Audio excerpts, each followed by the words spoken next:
Sanatana Dharma, an elementary textbook of Hindu religion and ethics, narrated by Vaidyanathan.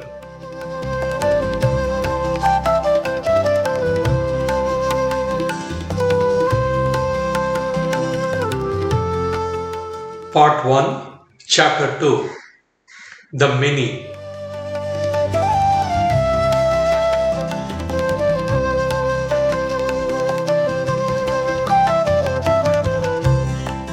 When Ishvara shines out on Prakriti and makes it fall into shapes, the first forms that appear are those of the Trimurti, the three aspects of Ishvara.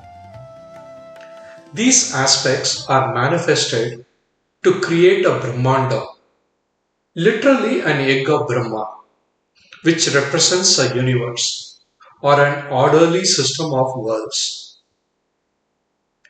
The aspect of Ishvara in which he creates the worlds is called Brahma. Brahma is the creator. The aspect of Ishvara in which he preserves, takes care of, and maintains the worlds is called Vishnu. Vishnu is the preserver. The aspect of Ishvara in which he dissolves the worlds when they are worn out and of no further use is named Shiva or Mahadeva. Shiva is the dissolver of the worlds. These are the first manifestations of Ishvara, his supreme forms, his three aspects or faces. The One, the Saguna Brahman or the Supreme Ishvara appears as three. Brahma, the creator, shapes matter into 7 tattvani or elements. Different names are given to the first two. We may use the names Mahad Buddhi, pure reason, and Ahamkara, I-ness, the principle of separation, breaking up matter into tiny particles called atoms. Then come the remaining 5 tattvas: Akasha, ether; Vayu, air; Agni, fire; Apa, water; and Prithvi, earth. This process is called the creation of the Bhutadi or elements, and out of these all things are partly made. There is more of Tamoguna than of Rajoguna and Sattva-guna showing itself in these elements, making the things composed chiefly of them dull and inert. The inner life, the Jiva, cannot show its powers because the coat of matter is so thick and heavy. Next, after the elements, the 10 Indriyas are created.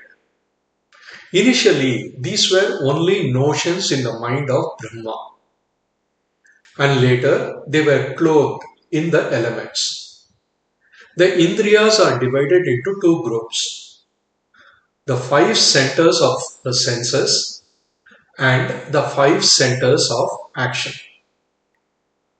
The 5 centers of senses are: number 1, smell, in nose; number 2, taste, in tongue; number 3, sight, in the eyes; number 4, touch, in the skin; and number 5, hearing, in the ears. The 5 centers of action are: 1, hands; 2, feet; 3, speech, that is the organs of speech; 4, generation, that is the reproductive organs; and 5, excretion or organs of excretion.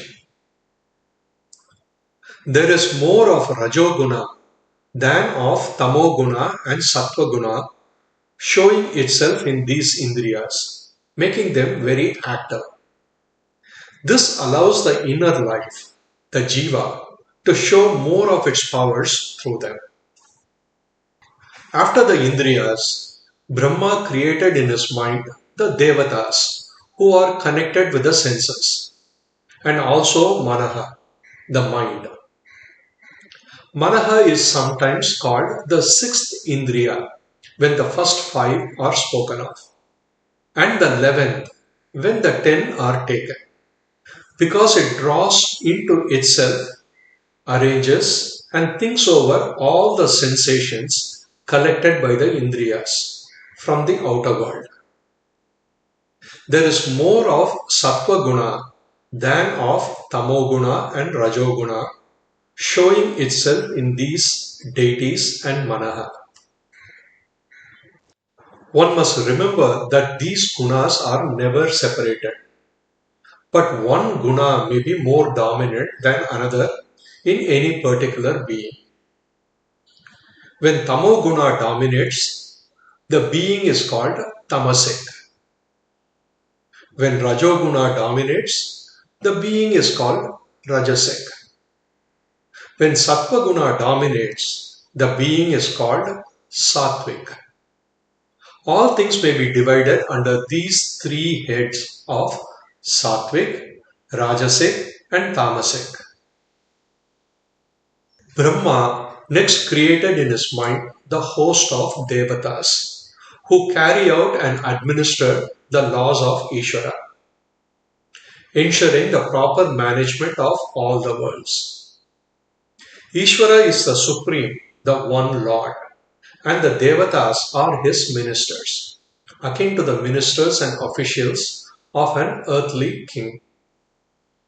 One must never confuse the devatas with the supreme Ishvara or Brahman.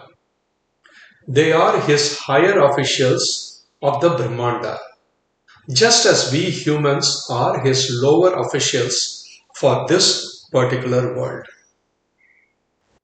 The devatas or devas, sometimes called suras, ensure that each person receives what they have earned through their karma.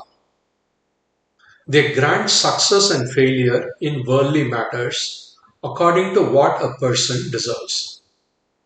They assist people in many ways when they try to serve them. Neglecting the duties owed to the devatas can lead to bad weather, sickness, famine, and other national troubles. The devas are a vast multitude divided under their five rulers. Number one, Indra, associated with ether. Number two, Vayu, associated with air. Number three, Agni, associated with fire. Number four, Varuna, associated with water. And number five, Kubera, associated with earth. The devas or devatas under each ruler have different names as seen in the Puranas and the Itihasa. For example, Bhima's battle with the Yakshas, who are the servants of Kubera, is a well-known story. In these devas, the Rajoguna dominates. Manu says that their nature is action. The Asuras, the enemies of devas, embody the resistance or inertia of matter, and in them, Tamoguna is predominant. Brahma then created in his mind minerals, plants, animals, and humans, thus completing the picture of the worlds where the unfolding of the powers of the Jiva, what is now called evolution, was to take place. In Sanskrit, this world evolution or world process is called samsara, and it is compared to a wheel constantly turning on which all jivas are bound. Thus Brahma completed his share of the great task of creating the universe. But the forms needed to be clothed in physical matter and made active beings. This was the work of Vishnu, the all-pervader, the maintainer and preserver of the worlds. He breathed his life into all these forms and, as a Purana says, became prana in all forms and gave them consciousness. Then all the Brahmanda became full of life and consciousness. However, this was not enough. The two aspects of Ishvara had given their life, and the third aspect remained. The one who dissolves forms and thus liberates the jivas, calling them to union and bliss. The life of Mahadeva must be poured out to complete the triple jiva of a person, making them the perfect reflection of the triple Ishvara. This was done, and the human jiva began its long evolution, having already passed through the mineral, vegetable, and animal kingdoms in the previous kalpas. A very beautiful description of the evolution through plants and animals to humans until in person Atma is manifest, and by the mortal he desires the immortal, can be read by advanced learners in the Aitareya and will be found in the advanced textbook. The special manifestation of Vishnu, called avatars, must not be forgotten. The word means one who takes a form. From Tara, meaning passing over, with the prefix ava, giving the significance of coming as a being. It is applied to divine manifestation of a particular kind, in which the deity assumes some form to bring about a special result. When things are going badly in the world and special help is needed to keep the world on the path of right evolution, Vishnu comes down in some appropriate form and puts things right. 10 of his avatars are regarded as more important than the others and are often spoken of as the 10 avatars. 1. Matsya, the fish. Vaivashvata Manu once saw a little fish gasping for water and put it into a bowl. It grew and he placed it in a larger pot. Then again in a larger one, and then in a tank, a pond, a river, and the sea. The fish grew and filled its receptacle. Then Manu knew that this fish was connected to his own life work. When the time came for him to save the seeds of life from a great flood, he entered a ship with the rishis and the necessary life seeds. The great fish appeared and drew the vessel to the world where Manu's work lay. With the coming of the fish began the great evolution of animal life in the world. 2. Kurma, the tortoise. As the tortoise, Vishnu supported the whirling mountain as the Devas and Asuras churned the great ocean, which was the abode of Vishnu, to give forth the nectar of immortality, Amrita. The tortoise is the type of the next great step in evolution. 3. Varaha, the boar. The earth was sunk below the waters, and Vishnu raised it up, giving in the boar the type of great mammalian kingdom which was to flourish on the dry land. Modern science recognizes these three great stages of evolution, each marked in Hinduism by an avatara. 4. Narasimha, the man lion.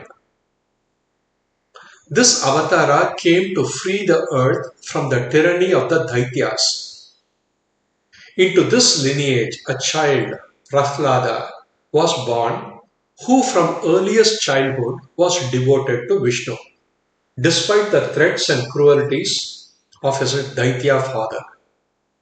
This Daitya king had a special blessing on his death that made him arrogant.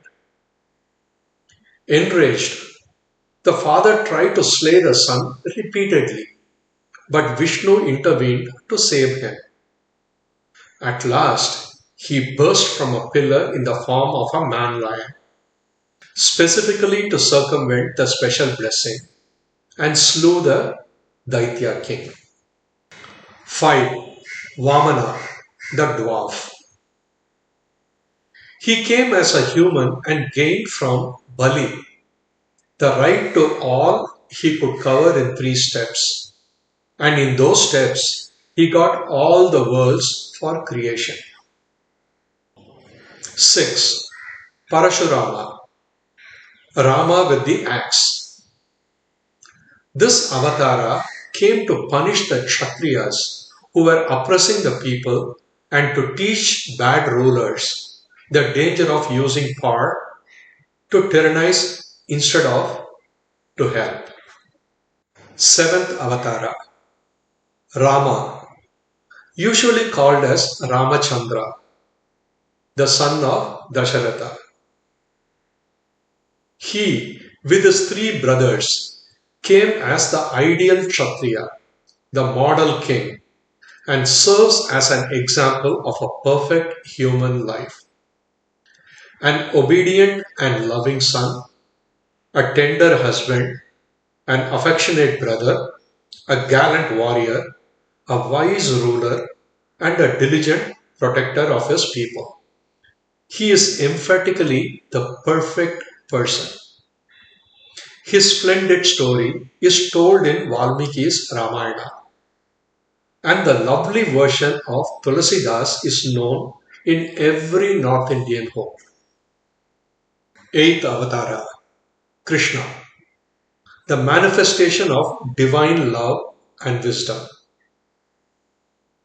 Worshipped by myriads with intense devotion, Krishna is known as the marvelous child of Vraja and Vrindavana, the friend of Arjuna, the author of the Bhagavad Gita, the wise counselor of the Pandavas, and the adored of Bhishma. He is the central figure of the Mahabharata, and his life is traced in several Puranas. 9th Avatara, Buddha, the gentle prince. He gave up throne and luxury to become a traveling mendicant and the teacher of the truth. Known as Shakya Muni, Gautama, and Siddhartha, he is the founder of a mighty faith followed by millions of the human race.